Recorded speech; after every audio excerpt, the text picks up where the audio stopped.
Understanding incognito mode and private browsing.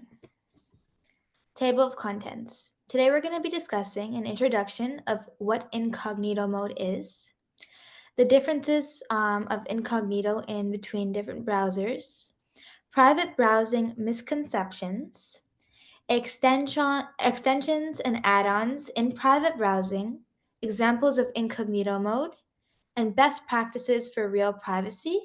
And also at the end, we'll have a video demonstration. What is incognito mode? Incognito mode, which is also known as private browsing, is a feature in web browsers that lets users browse the internet without saving their browsing history, cookies, and site data. It is important to remember that it does not make you anonymous online. It is useful for when you need to log into multiple accounts or browsing on a shared device without leaving any traces. How is incognito mode different from regular browsing? The difference between incognito mode and regular browsing is how the data is stored and tracked. In regular browsing, your history, cookies, login sessions, and form data are tracked. As opposed to when using incognito mode, it does not save any of the information once you close that window. Cookies and site data is stored only until the end of your session with incognito mode. So, what are some differences between browsers? Because different browsers handle incognito mode in slightly different ways, even though the concept is essentially the same. For Google Chrome, calls is incognito mode and disables any extensions by default unless manually enabled. Firefox uses private browsing and has an enhanced tracking protection to block some third party trackers automatically.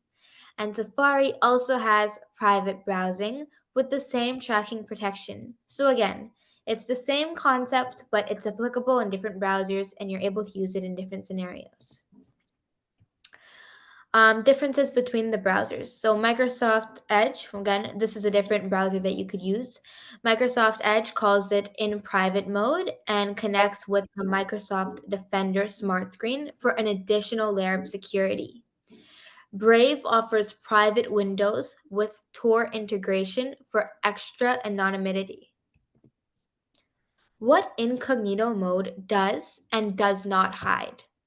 It is important to thoroughly understand what incognito mode does not conceal.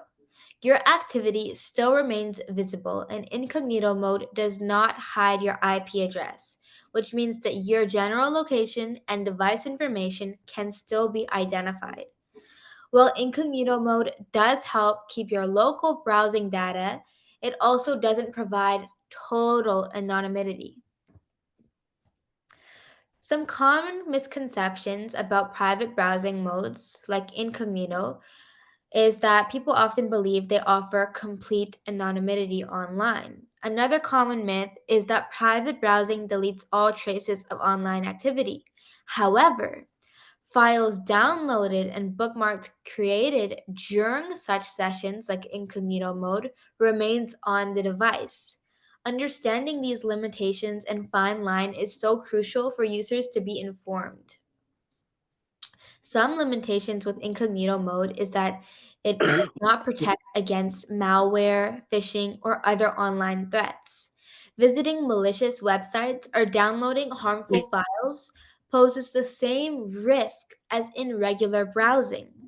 So, incognito mode does offer some privacy benefits on your local device. However, it should not be relied on as a comprehensive security solution. Browser extensions or add ons improve the web browsers by introducing more functionalities like ad blocking or password management. Since most of the extensions are disabled by incognito mode, that is where you can manually add extensions you want while on that mode specifically.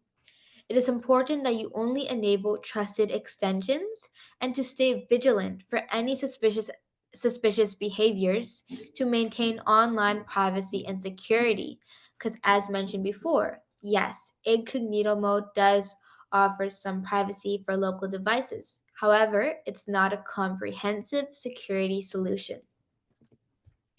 So, here are some examples of what you could use incognito mode for: conducting unbiased web searches.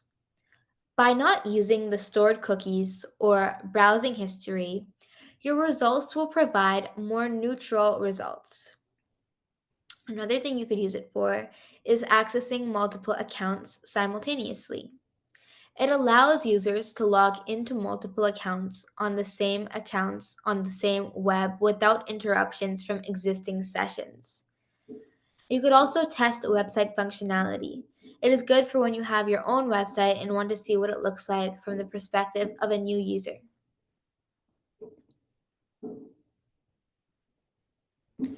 You should also avoid autofill suggestions. This is good for not saving sensitive information such as addresses and credit card details.